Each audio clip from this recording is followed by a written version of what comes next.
The boy next door, who had been the object of my affection since childhood, transferred schools to follow in his footsteps. I spent 3 years working tirelessly to transfer to his school. But on my first day, I became a victim of bullying over a minor incident. They poured cola over my head and pointed at me, whispering, "Look at that huge scar on her forehead. It's so ugly.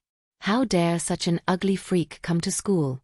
The most popular girl was a pretty delicate thing with features reminiscent of my younger self. To please her, the school bully stepped on my fingers, apologized to Trisha. I withdrew my aching hand, looking at the person I had yearned for these past 3 years, but said nothing.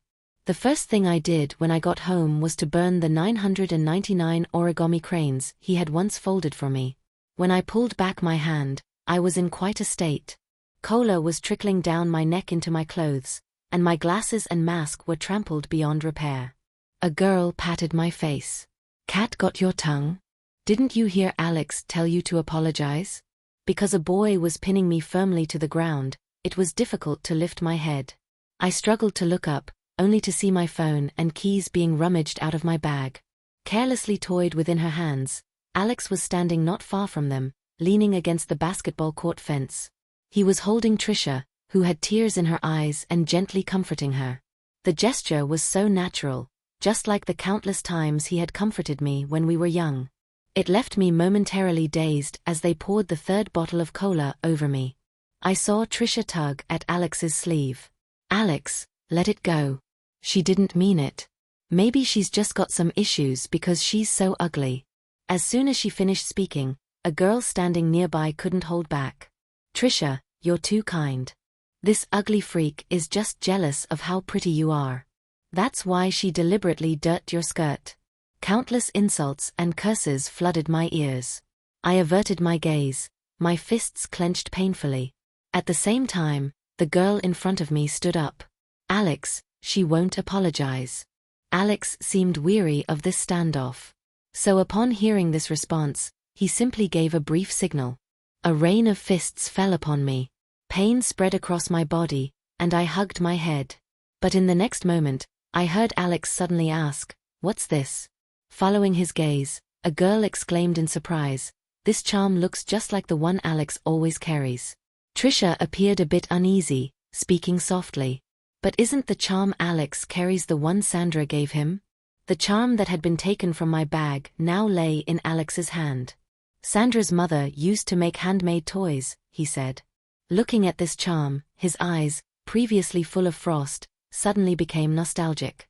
She was quite lucky to get one of the last batch, as if the handmade charm had triggered a memory. Alex's lips curled into a slight smile. "All right then." He turned around, his gaze finally falling on me once more. "You've got good taste. I'll let you off for the sake of this charm." Trisha wanted to say something more, but seeing that Alex had no intention of continuing, she had no choice but to let it go. Only after they had walked out of sight did I struggle to my feet.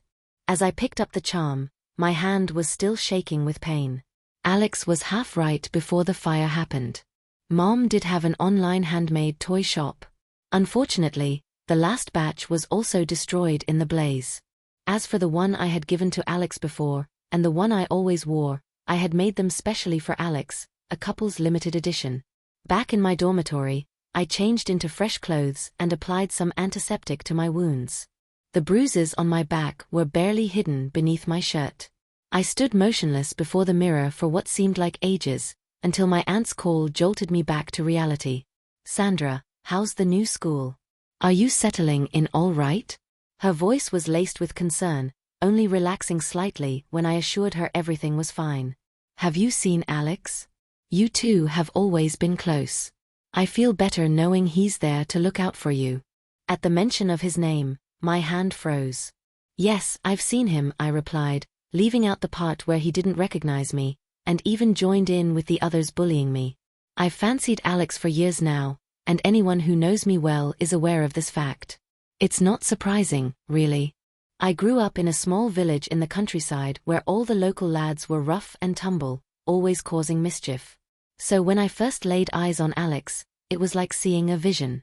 Dressed in a crisp white shirt and dark trousers, he had a slender frame and an air of aloofness that set him apart. Standing there in our garden, he looked completely out of place, too refined for our humble surroundings. I was utterly mesmerized. In that moment of distraction, one of the boisterous local boys snatched my school bag, refusing to give it back, no matter how much I protested. Just as I was on the verge of tears, Alex's cool, commanding voice cut through the air. "Give it back to her." Those 5 words, spoken with such authority, had an immediate effect. Perhaps it was his piercing gaze, but both boys cowered, taking a step back before reluctantly returning my bag. And so on that bright evening, I met Alex Johnston, the posh boy who had come to our village on holiday. My dad worried that Alex, being from a wealthy family, might struggle with our simple country life. Because of this, I often found myself sneaking glances at him, checking to see if he was coping all right. Sometimes, I'd catch him alone, staring at a photo of his mother for long stretches of time. It dawned on me then that Alex was lonely too. Unlike me, he didn't have a bunch of close mates to chat with, or loving parents and an aunt who doted on him. During that time, afraid he'd be sad on his own, I was constantly by his side. I'd drag him over for dinner at our place, or convince him to join us catching prawns in the stream.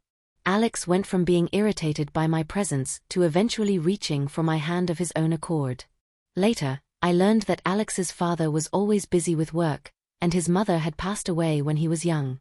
Before coming to our village for the holiday, Alex had been going through his most rebellious and troubled phase. His housekeeper, at a loss for what to do, had heard that a peaceful environment could soothe one's mind, and so brought him here. Little did anyone expect that this visit would stretch into 7 years. After that summer, Alex bought the house next door to ours. From then on, every holiday and even most weekends, he would travel all the way to our little village. We learned to kiss like the couples we saw on TV, clumsy and inexperienced. Whenever it was time for him to leave, Alex would hold me tight for the longest time. "Sandra, promise me you'll grow up quickly," he'd say. "When you're older and your parents are comfortable with it, I'll take you far away from here. Then we'll never be apart." Back then, Alex spoke with such sincerity. But I never got to see the day when Alex would take me away from our village. After washing my face, my phone vibrated. It was the tutor adding me to the class group chat. I joined the group and changed my nickname, intending to put my phone away. But my eyes were involuntarily drawn to the last person's profile picture. I clicked on her page and was captivated by her latest post. Unlucky to have my clothes ruined by a bully today, but thankfully my handsome boyfriend came to my rescue. In the attached photo, Trisha Berry was leaning softly on Alex's shoulder, making a cute peace sign. The comments were filled with envy and congratulations. No one noticed the girl in the corner of the picture being roughly pinned to the ground and bullied. After staring at this post for a long while, I turned off my phone. Trisha and I looked very similar. No, I should say the previous me did. When I was 17, there was a fire at home. I was the only one who escaped and survived. I saved my life, but was left with a sizable scar on my face. The successive blows led me to develop depression. I started wearing a mask in thick-framed glasses and grew heavy bangs. From being afraid of seeing people's disgusted and pitying looks, to being afraid of making eye contact, I rejected all social interactions and refused to see anyone I knew before. Especially Alex. The week of the accident, Alex was abroad for a competition. I heard that when he found out about my accident. Alex rushed back from overseas like a madman and stood outside my house for an entire night. But who wants the person they like most to see them at their most wretched and ugly? I avoided Alex for 3 years, and Alex searched for me for 3 years, asking everyone in the small village. 3 years, over 1,000 days and nights. Even though the responses were pitifully few, Alex stubbornly sent me messages every day. Until a few days ago, I finally gathered the courage to transfer to Alex's school. Just as I was happily preparing to edit a message to tell him the surprise, Trisha bumped into my food tray. That carefully edited message was never sent. But what a coincidence. On the first day I ran into Alex. My surprise for him was nipped in the bud, but he certainly gave me a surprise of his own. With a self-mocking smile, I pulled out a wishing bottle from under the bed. The glass bottle was beautiful and delicate, filled with neatly folded origami cranes. I stared at it for a long time before finally opening one with trembling hands. May 17, 2024. The happiest thing today was dreaming about our childhood. I hope when I open my eyes tomorrow morning, you'll be back by my side. To my dearest Sandra, Alex once told me that if I didn't want to see him for a day, he would fold an origami crane and put it in the bottle. He buried this wishing bottle under the willow tree in the small village, and every week 7 more would appear. When I went to dig it up, the old lady who often danced there teased me. "You young people really know how to be romantic. That young gentleman comes every weekend, rain or shine." Now, roughly counting as I pour them out, there are nearly 1,000.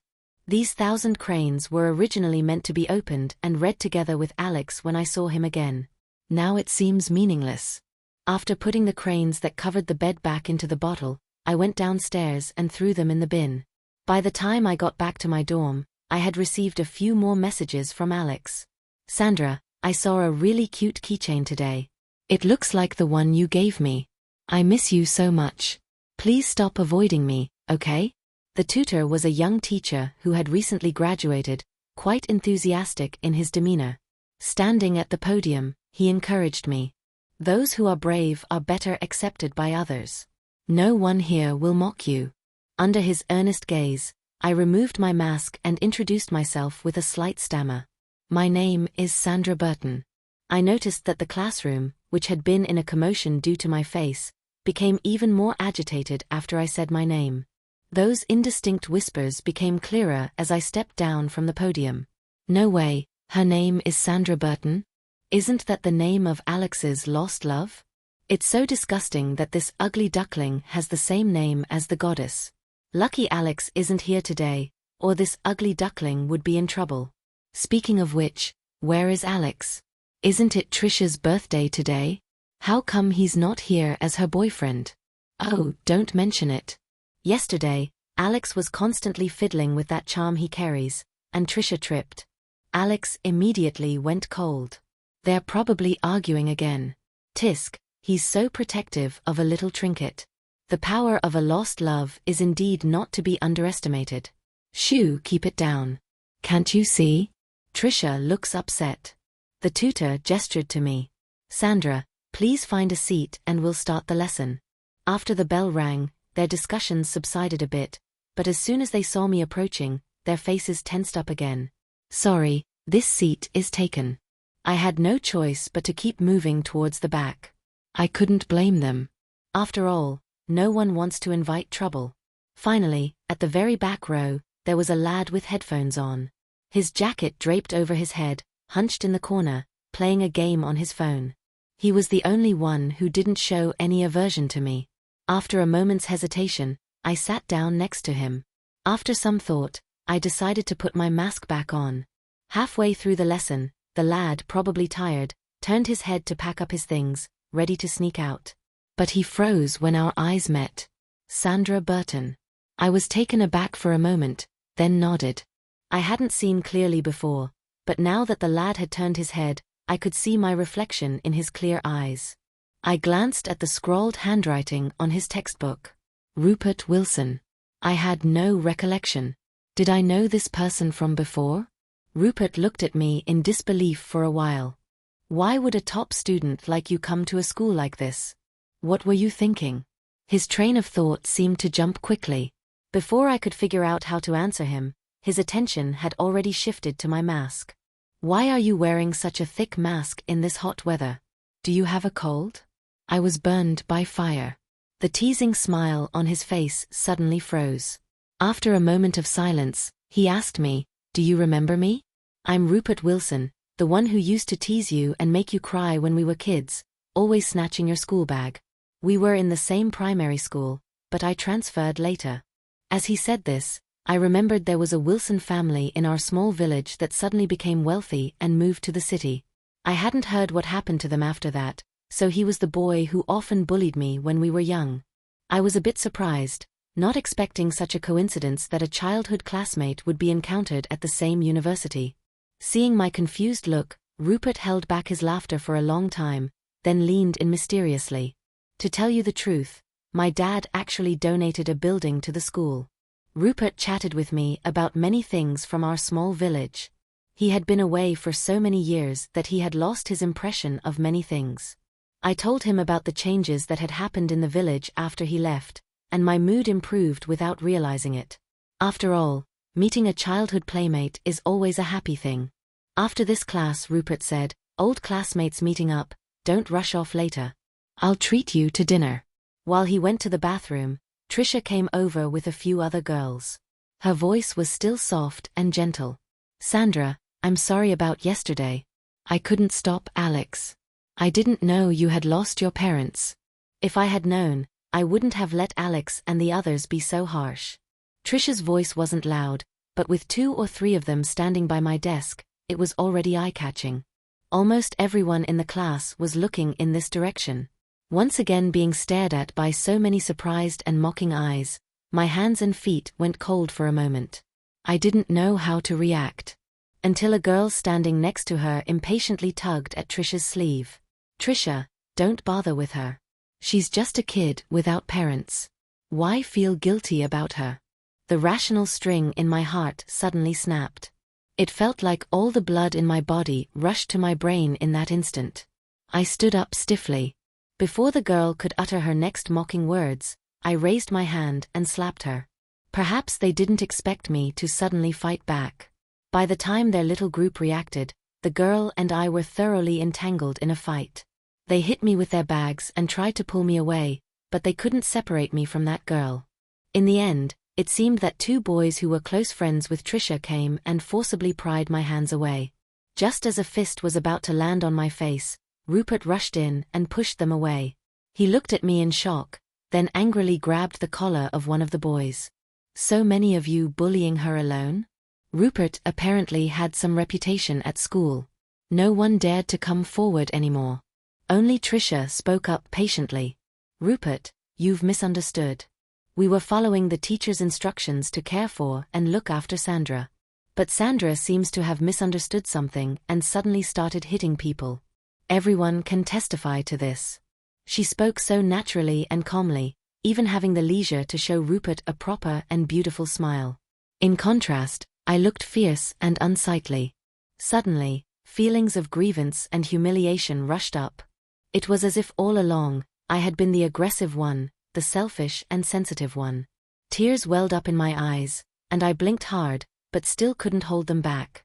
When Rupert's eyes looked over, he saw my sorry state in full. The next second, he let go of the boy's collar.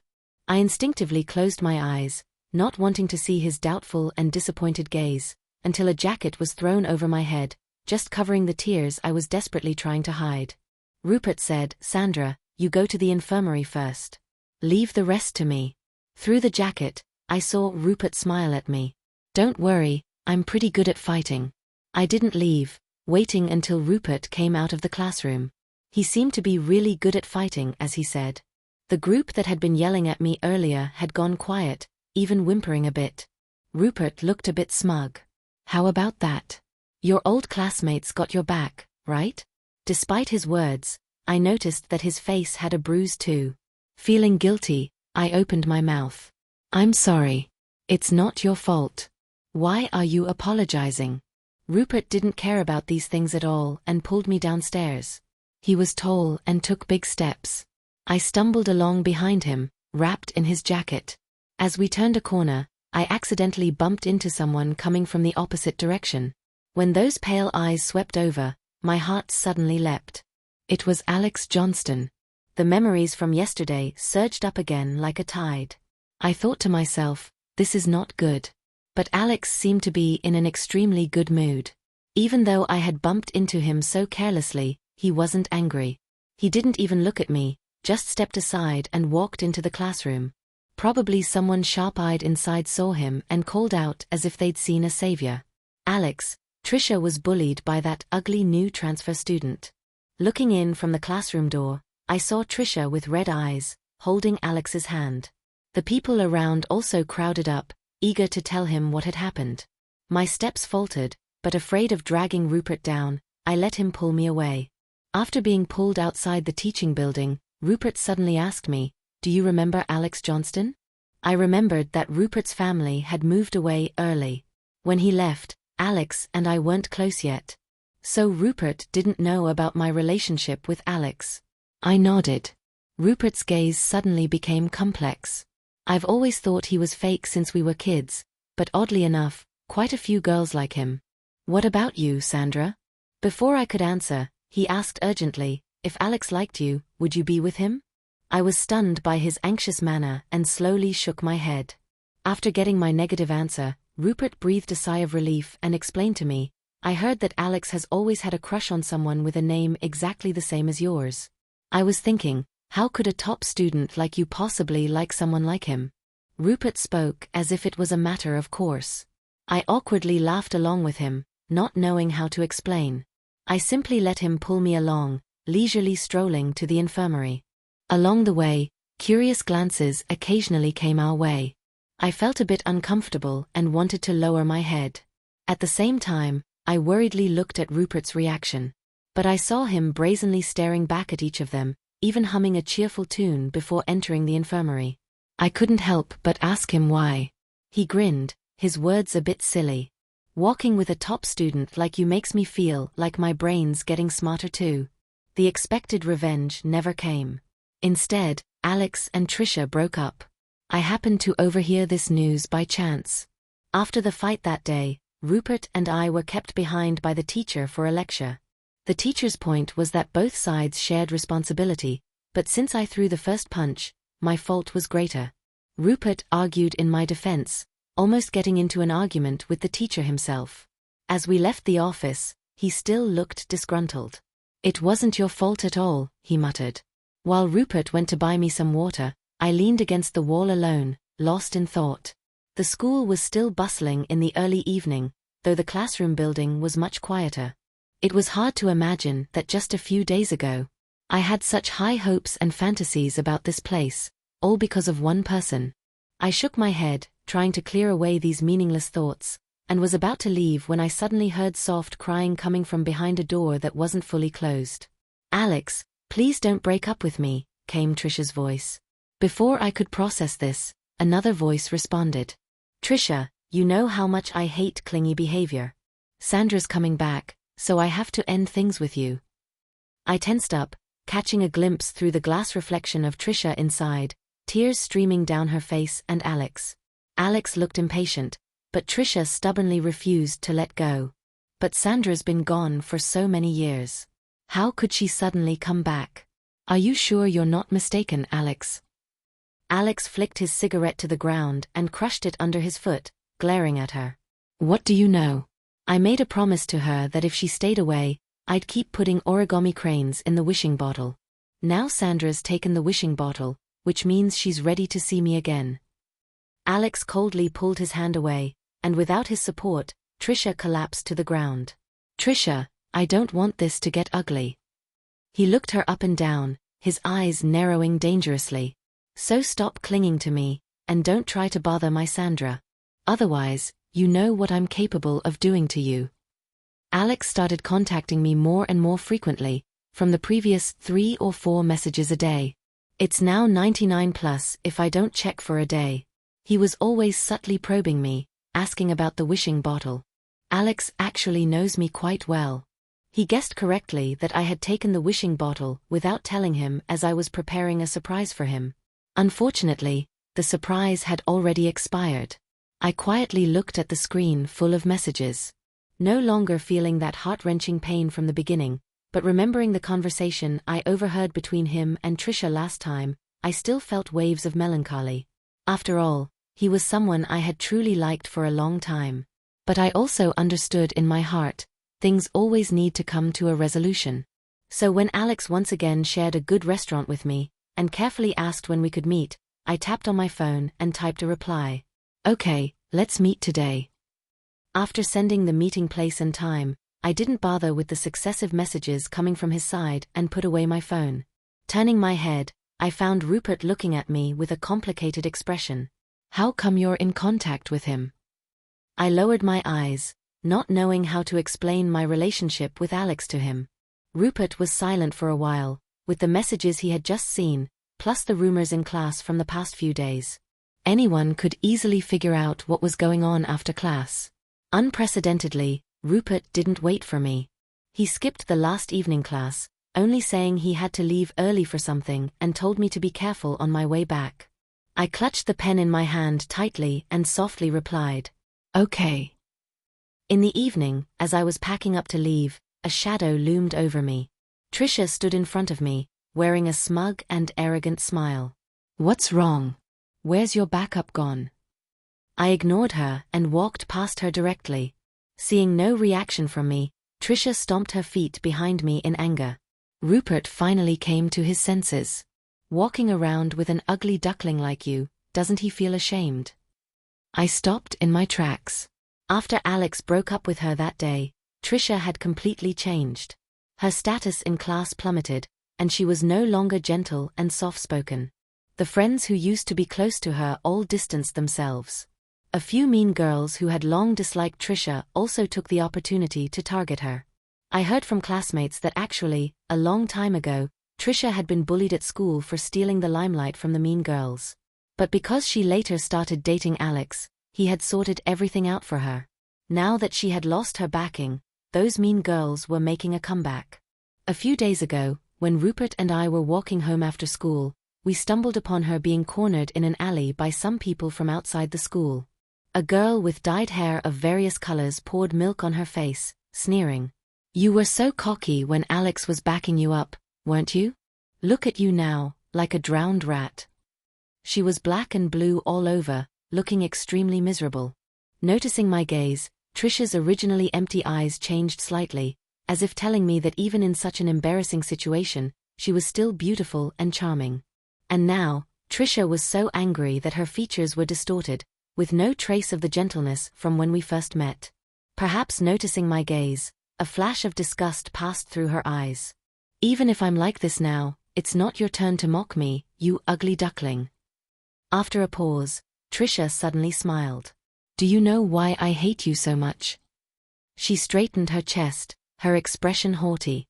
"Originally, you're so ugly, I wouldn't deign to have much contact with you. It's all because of your damn name, Sandra." Mentioning these two words, she seemed to have touched on some taboo, her eyes instantly turning vicious. Why does he always remember Sandra's good points, always treating me as a substitute? Why do I have to live under the shadow of this name, having to imitate her to please him? Now that she's coming back, he kicks me away like trash. Why? So I hope you die. I hope Sandra dies, never to come back. Trisha became more and more agitated as she spoke, her eyes full of hatred. I watched, feeling a moment of silent mourning in my heart.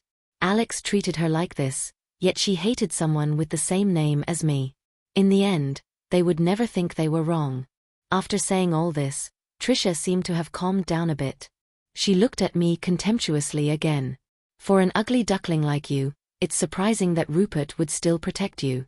Well, for someone like you, apart from offering your body for men to use for free, no man would be willing to." Before Trisha could finish, a resounding slap echoed in the empty classroom. She covered her face, looking at me in disbelief. "You dare to hit me?" Shaking my wrist, I warned her coldly. "You've experienced my strength before.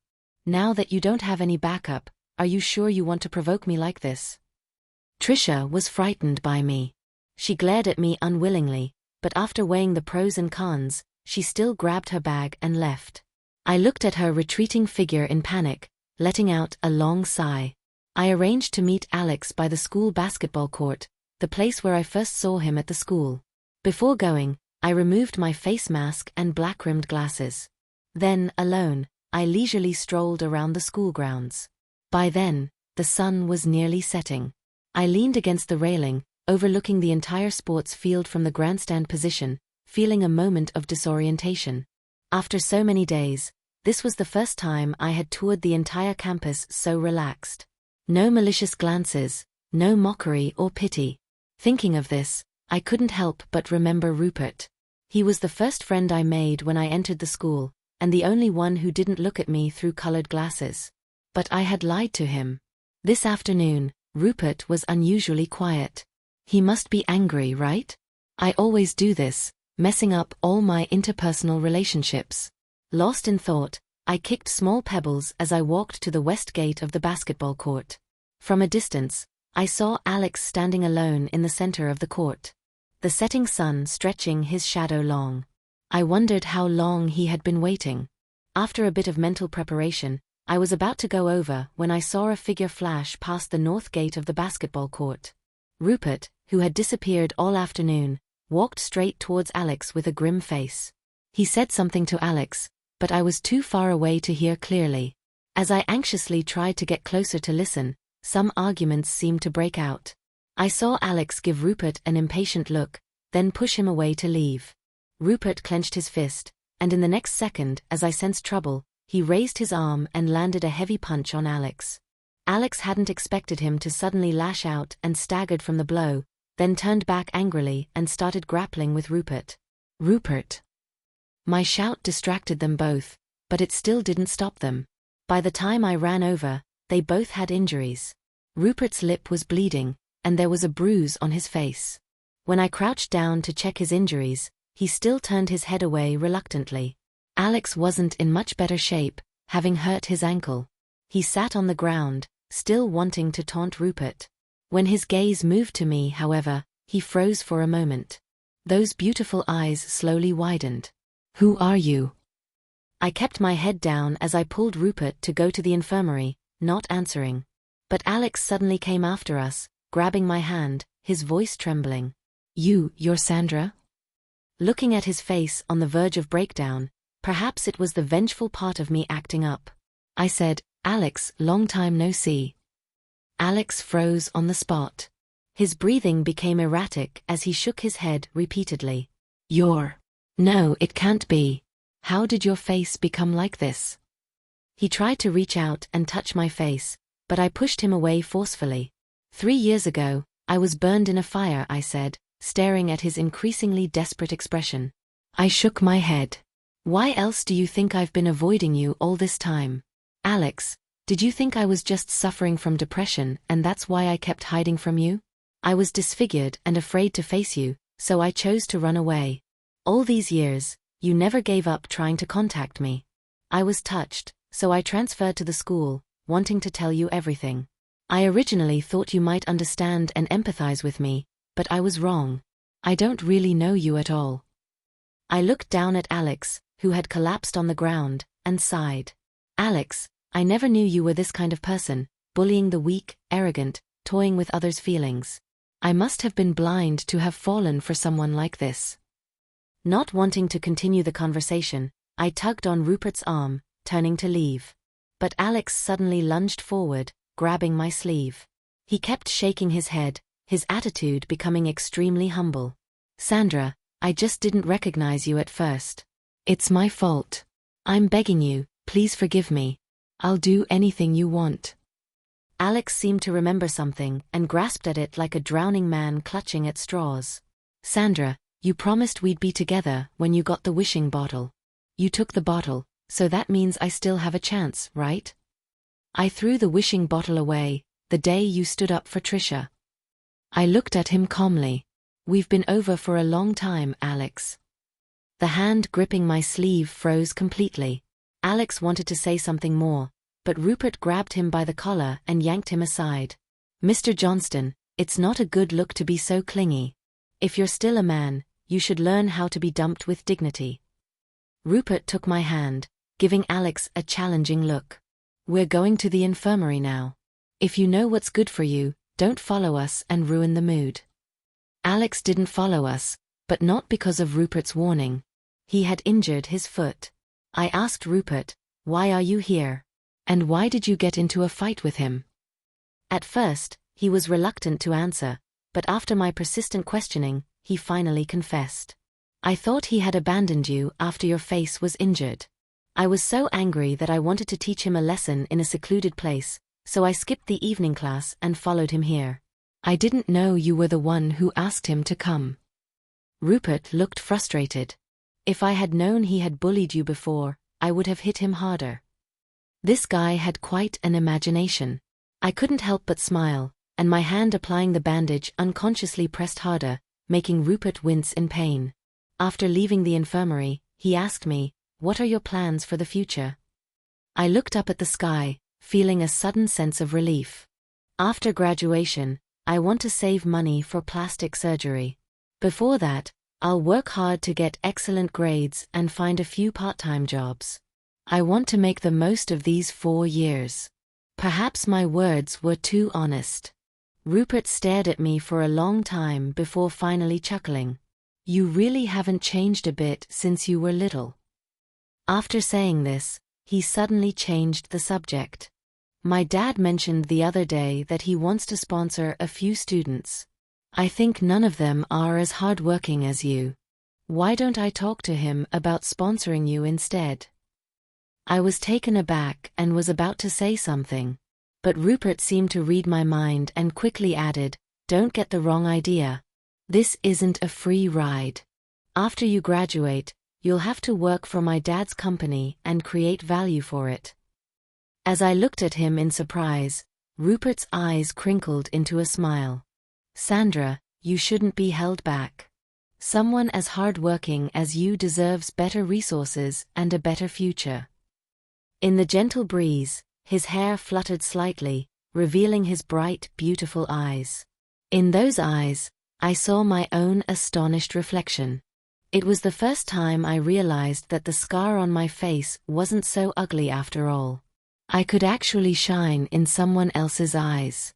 So I thanked him sincerely. "Thank you, Rupert." Since that day, I've been wearing my mask less and less often. It's not that I've stopped caring, but I've gradually realized that people don't actually scrutinize or focus on your scars as much as you might think.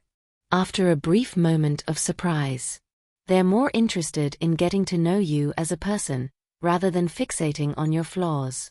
With Rupert's encouragement, I joined the lab and met many friendly professors and senior students. Everything seemed to be moving in a positive direction. However, things weren't so fortunate for Trisha. Yesterday when I ran into her, a group of girls were taking turns slapping her face. Trisha's face was already swollen, but the girl leading the attack showed no signs of stopping. This was Alex's directive. I also knew that Alex was deliberately doing this for me to see. After the shock and disbelief of that day, Alex began frantically sending me apologetic messages. When I ignored him, he started ambushing me at school. Later, I deliberately avoided him, and Rupert often intervened to keep him away. Unable to find me, Alex's emotions were constantly on the brink of collapse. Then, he seemed to misunderstand something. He thought I wouldn't forgive him because of Trisha. To prove to me that he didn't like Trisha at all, he gave his lackeys new instructions. If Trisha's life was difficult before without Alex's protection, now it had become a living hell for her. After several days of this treatment, Trisha seemed mentally dazed, and her grades plummeted. On the few occasions I saw her, she sat alone at her desk, staring at her textbook and muttering to herself. As I cited her situation, I accepted my supervisor's proposal to participate in a project abroad. Just a few days before my departure, Alex approached me again. "Sandra, can we talk?" he asked. I didn't stop walking, clearly expressing my refusal. "We have nothing to discuss," I said. But Alex wouldn't let me leave easily. He stubbornly grabbed my hand. "Sandra, didn't you always like me?" he pleaded. "I don't believe that a person can suddenly stop loving someone just like that." He looked at me, begging with every word. "Sandra, I know I was wrong, but I've only ever loved you. Trisha was just a substitute. If you find her presence annoying, I'll make her disappear. Can't we start over?" I questioned him back. "Love me, but couldn't recognize me? Don't you think I'm ugly now, Alex?" Alex's expression stiffened. "Sandra, I love you for who you are. None of this matters. If you're bothered by these scars, I'll take you abroad and find the best doctors to perform surgery for you." I found it laughable and didn't want to engage with him further, but I couldn't break free from his grip. As we were at an impasse, a sharp, piercing voice rang out. Sandra Burton. Trisha appeared from around the corner of the hallway. Her face was contorted, looking as if she had been waiting there for me for a long time. When her gaze fell on our joined hands, she seemed to receive an enormous shock and howled. "Why does he still like you when you look like this? Why? I've become like this because of you. Why don't you just die? Why don't you die?" She screamed as she charged straight at me. It was only then that I noticed she was holding a sharp knife in her hand. It was too late to dodge. At that moment when my mind went blank, someone pushed me and stood in front of me. As Alex fell, clutching his wound, his eyes were still fixed on me. "Sandra, I've repaid you a life. Will you forgive me now?" Alex was rushed to the hospital by ambulance. When Trisha stabbed him, she was in a fit of rage and used all her strength, resulting in a deep wound. Fortunately, no vital organs were damaged.